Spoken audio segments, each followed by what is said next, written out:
Welcome back to another special midweek version of Zenless Zone Zero news. Now trust me, you're going to want to sit down for this one because there was a dev talk earlier today and they revealed a lot of interesting news. Even though we're still in patch 1.6 and patch 1.7 is just around the corner, we're already getting a sneak peek into what we can expect in season 2 of Zenless Zone Zero, which will of course be patch 2.0 onward. In this dev talk, there were 6 main topics that were addressed, so let's start with the first one, which is the Season 2 story. In Season 2, the main stage will be the brand new area called the Wi-Fi Peninsula, which is near the Lemnian Hollow. Specifically, we will be in the Feilum Heights. This will serve as the main hub for everything that we do within Season 2. The Feilum Heights is an area that is supposedly very rich in a material called porcelain, which is highly resistant to ether corruption. Now, behind this mining industry and profits of this porcelain over in the Feilum Heights, supposedly there is a big tangled mess of factions. And so throughout the story, we will gradually unravel the clues that have slowly been planted throughout the story thus far.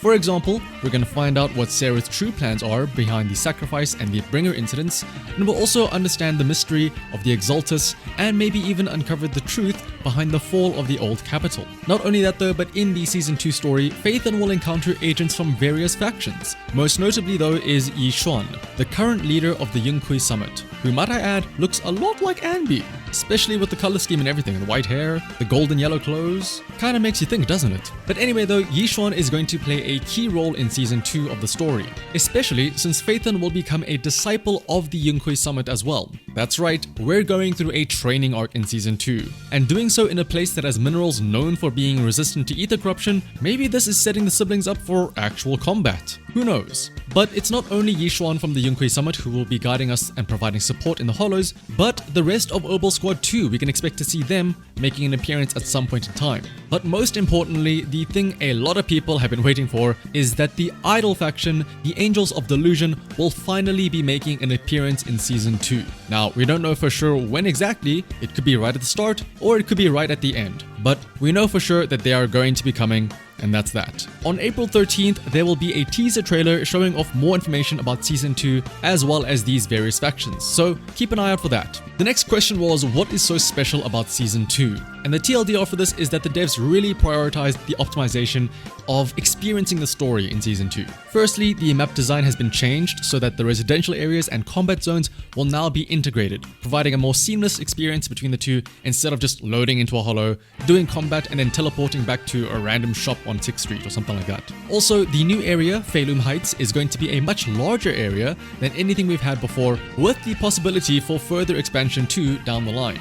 Despite all these bigger areas though, the devs are also working on reducing the load times between areas. Now, to accommodate the new area and new facilities, the daily system will also be updated too. Instead of running a video store, we'll be helping Yunkui Summit by doing some various errands around the Shuiban Temple. This could feature some management sim elements, such as a Bangbu dispatch as opposed to operating the store, and then the newsstand Howl scratch tickets will also receive a Shuiban Temple twist to it to match the vibes. A lot of emphasis was put on making the navigation within the Feilum Heights very streamlined so that you can actually go between different functional places instead of what we have right now where most of the time you just teleport between the various places that you need to go to. Aside from the Feilum Heights though, there is another point of interest, and that is going to be the ancient ruins of the aerospace city within the Lemnian Hollow. And it is at the edge of this aerospace city that we will begin our exploration into the Hollow. But importantly though, after completing their training at the Shuiban Temple, the proxies can just go straight into the Hollow to do the quests as opposed to having to stop by the HDD every time.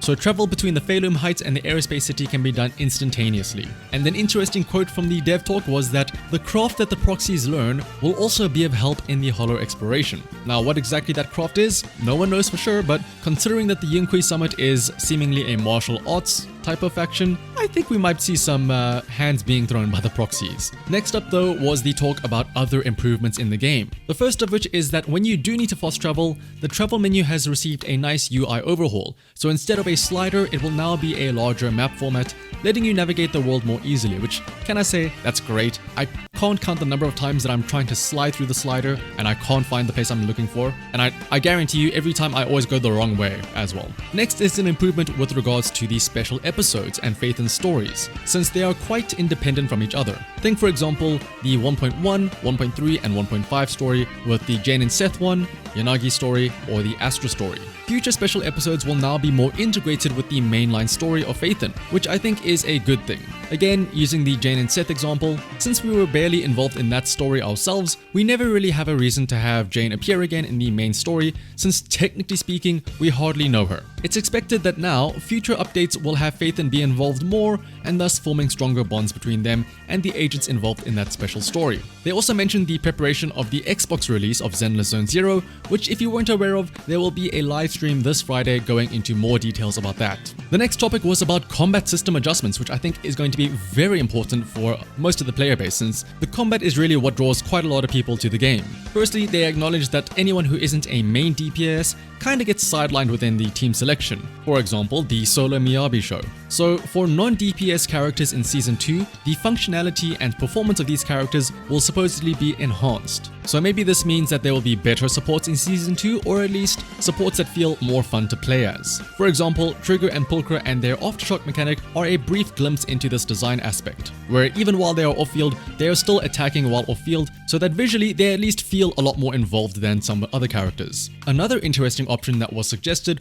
was changing the enemy mechanics such that they would require specific teamwork strategies that the player will have to adapt to using various agents in the squad. And apparently we might even see some of these changes in the version 2.0 special program whenever that comes out. The next topic was about upcoming version events. And for this, there were 3 different aspects that they were looking to improve on. The first was improving on existing game modes already, like the Bangbu Fall Guys mode or the Bangbu Arknights mode. Next was looking at the introduction of some new gameplay elements, such as Bangbu Duels, or something that got me really excited, which is the possibility to control a Bangbu mech in combat. And then the third type of event they would like to optimize on is the slower paced events showing off the everyday life in New Eridu. And then the last topic, which is arguably one of the most important ones, is coming back to the older characters. The devs said that they try to ensure characters are future-proof and have long-term value, but if you've been playing from the start of Zenless Zone Zero, you'll know that this is more true for some agents than others. The devs mentioned possibly looking into buffing characters,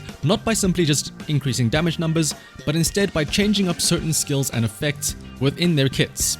And during this answer, footage of Lost Void was shown off with the special gear. Now, it's possible that maybe these gear changes could in some form end up becoming a permanent change to the agent's kit, even outside of the Lost Void. A point they raised was that they would take into account the compatibility of agents with future characters as well. One example of this that I can think of could be, say, adjusting Collider's team passive to increase chain attack damage not just when the enemy is stunned, but all the time, making her synergize more with Evelyn. The last thing said about characters was interesting though, since the devs said they will work hard to create more meaningful relationships between characters and players, or even taking their bond to the next level, since they really value the emotional investment that players have. Now, I'm not sure what exactly they mean by taking their bond to the next level, but I'm sure there are plenty of fanfics being written as we speak. The last little topic that was brought up in the dev talk was not really an answer to a question, but more a response to the players, saying that they have acknowledged that they may have fallen short on some aspects in the early stages of the game, such as the story points, but they really do value the player feedback and responses, and are trying their best to work these implementations back